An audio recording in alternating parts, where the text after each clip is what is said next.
আজকে আমরা HTML এর বিভিন্ন ট্যাগ নিয়ে কিভাবে আমরা বিভিন্ন ট্যাগগুলো ব্যবহার করি সেগুলো একটু দেখব। একবারে ছোট ছোট অংশ ভাগ করে আমি ট্যাগগুলা তোমাদেরকে দেখানোর চেষ্টা করব। প্রথমে আমরা একটা ট্যাবলে যাই, একবারে সহজ করে একটু দেখি আমরা ট্যাবল।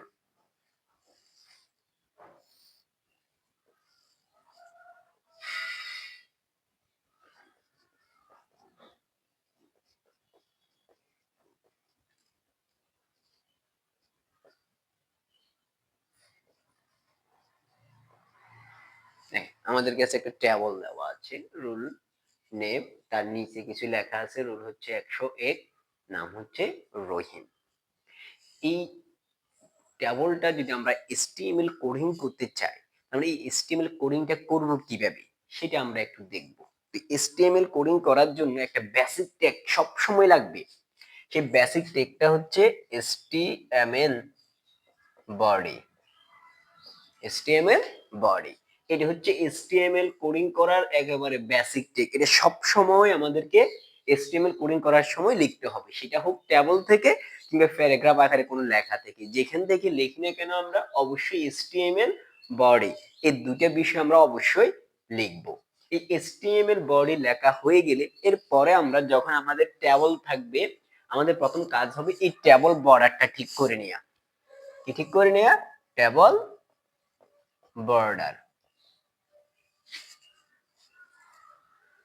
ট্যাবল বর্ডারটা আমরা ঠিক করব। তো ট্যাবল বর্ডারটা আমরা কি ধরবো? আমরা যখন দেখব এই ট্যাবল বর্ডারের এই আটটা বাহিরের একটা স্বাভাবিকভাবে আছে, তখন আমরা ধরবো 1। তখন আমরা ধরবো কত? 1। যদি দেখি যে একটু স্বাভাবিকের চাইতে একটু মোটা আছে, অর্থাৎ আর একটু ব্যতিক্রম মনে হয়, তখন আমরা ধরবো এখানে 2। স্বাভাবিক থাকলে 1, স্বাভাবিক যদি মোটা থাকলে একটু আমরা 2 ধরবো। ট্যাবল বর্ডার হয়ে গেল। ট্যাবল বর্ডার শুধুমাত্র আমরা ট্যাবল লেখার ক্ষেত্রে ব্যবহার করব। ট্যাবল বর্ডারটা আমরা শুধুমাত্র ট্যাবল লেখার ক্ষেত্রে ব্যবহার করব। প্যারাগ্রাফ আকারে আসলে সেখানে ট্যাবল লেখার দরকার নাই, অর্থাৎ এইভাবে গড় আকারে থাকলেই আমরা সেটাকে ট্যাবল বর্ডারটা ধরতে হবে। এরপরে আমরা দেখি এই যে ঘর যেটা আছে, কলাম, এটাকে বলা হয় কলাম, এটাকে বলা হয় রো। কলাম এবং রো এর সমন্বয়ে যেগুলো তৈরি করা হয় সেগুলোকে বলা হয় ট্যাবল রো। Table row. এই ট্যাবল রো প্রকাশের ট্যাগ হচ্ছে টিআর। এই টিআর দ্বারা বোঝাই ট্যাবল রো। এই টিআর দ্বারা বোঝাই ট্যাবল রো। আমরা ট্যাবল রো প্রকাশের একটা ট্যাগ শিখলাম। এবং এই ঘরের ভিতরে কলাম এবং সারির ভিতরে যে ঘরটা দেখা যায়, এই ঘরের ভিতরে যে লেখাগুলো থাকে উপরে, সেগুলো একটা হচ্ছে টিএইচ, একটা হবে টিডি, একটা হবে কি টিএইচ, অর্থাৎ ট্যাবল হেড। একেবারে উপরে যে লেখাটা থাকবে সেই লেখাটা হচ্ছে টিএইচ। এখানে রুল নাম্বারটা উপরে এবং এই লেখাটার নিচে আরো কিছু লেখা আছে, এই জন্য আমরা বলতে পারি রুল নাম্বারটা হচ্ছে টিএইচ, অর্থাৎ ট্যাবল হেড। টিএইচ লিখে আমরা প্রথমে লিখবো রুল নাম্বার, আর ও এল, রুল। এই রুলটা লিখবো, এরপরে টিএইচটা আমরা শেষ করে দেব।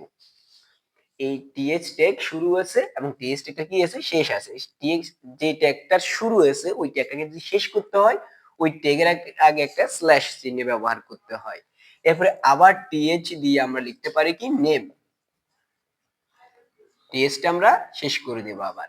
তাহলে এইদিকে এখানে আর কোনো ঘর নাই, এজন্য আমরা এই টিয়ার যেটা শুরু করছিলাম এই টিয়ারটা আমরা আবার কি করে দেব?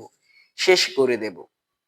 তাহলে টিয়ার দিয়ে আমরা লিখছি প্রথমে টিএইচ, যেহেতু রুলের নিচে আরো কিছু লেখা আছে এজন্য এটাকে আমরা ট্যাবল হেড ধরলাম, এবং নেমের নিচে কিছু লেখা আছে এজন্য দেখে আমরা হেড ধরলাম। এজন্য টিএইচ লিখে আমরা রোল নাম্বার লিখছি, টিএইচটা শেষ করে দিছি। আবার টিএইচ লিখে নেম লিখছি, টিএইচটা শেষ করে দিছি।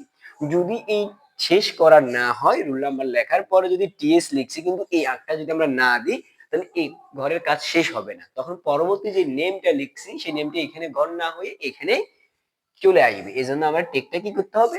শেষ করতে হবে। এই টিয়ার এদিকের কাজ শেষ, এজন্য এই টিয়ারটা আমরা শেষ করে দেব। এবার নিচে আমরা কাজ করতে যাব, এজন্য আমরা আবার নতুন করে টিয়ারটা শুরু করব। আবার নতুন করে টিয়ারটা কি করতে হবে?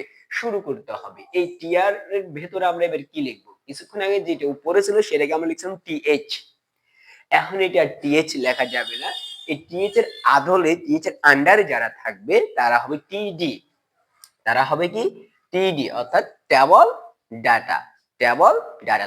টেবলের ভিতরে কিছু তথ্য, সেই তথ্যটা হচ্ছে কি 101, প্রথম ঘরে 101 লিখে টিডিটা আবার কি করতে হবে, শেষ করতে হবে। এর পরের ঘরে আবার টিডি আছে, সেই টিডিটা লিখে কি লিখবো, রহিম লিখবো, এবং টিডিটা আবার কি করে দেব, শেষ করে দেব। তো এইখানে আর কোনো ঘর নাই, এই টিয়ারটা শুরু করছিলাম, এই টিয়ারটা আবার কি করে দেব, শেষ করে দেব। টিয়ারটা শুরু করে টিয়ারটা আবার কি করব, শেষ করে দেব। এই যে প্রথম আমরা টেবল বর্ডার শুরু করছিলাম, সেই টেবলটা শেষ করে দিতে হবে, সেই টেবলটা কি করে দিবেন, শেষ করে দিবেন। এবং এই যে বডি শুরু করেছিলাম, এই বডিটা আমরা শেষ করি নাই, এই বডিটাও শেষ করে দিবেন। এবং এই যে এখানে HTML দেখা যায়, এই HTML টাও কি করে দিবেন, শেষ করে দিবেন। এই যে লেখা যেগুলো আমরা লিখছি, এইটা একটা ট্যাগ, এইটা ট্যাগ, এইটা ট্যাগ, এগুলো এক একটা ট্যাগ আমরা বলবো। এবং মনে রাখতে হবে ট্যাগ হচ্ছে দুই ধরনের, একটা হচ্ছে এমটি ট্যাগ আর একটা হচ্ছে কন্টেইনার ট্যাগ। এমটি ট্যাগ এবং কন্টেইনার ট্যাগ, এমটি ট্যাগ হচ্ছে যে ট্যাগ গুলো শুরু হয় কিন্তু শেষ হয় না, সেগুলো হচ্ছে এমটি ট্যাগ। আর যে ট্যাগ গুলো শুরু আছে শেষ হয়ে আছে, সেগুলো হচ্ছে কন্টেইনার ট্যাগ। যেমন এই যে আমরা এগুলো টিএস শুরু করছি, টিএটা শেষ করে ফেলছি, হ্যাঁ, টিএসটা শুরু করছি, টিএসটা শেষ করে ফেলছি। এই ধরনের যে ট্যাগ গুলো সেগুলো হচ্ছে কন্টেইনার ট্যাগ। আর যে ট্যাগ গুলো শুরু আছে কিন্তু শেষ নাই, সেগুলোকে আমরা বলবো কন্টেইনার ট্যাগ। যেমন ছবি যুক্ত করার জন্য যে ট্যাগ আমরা ব্যবহার করব, সেই ট্যাগটা হবে এমটি ট্যাগ।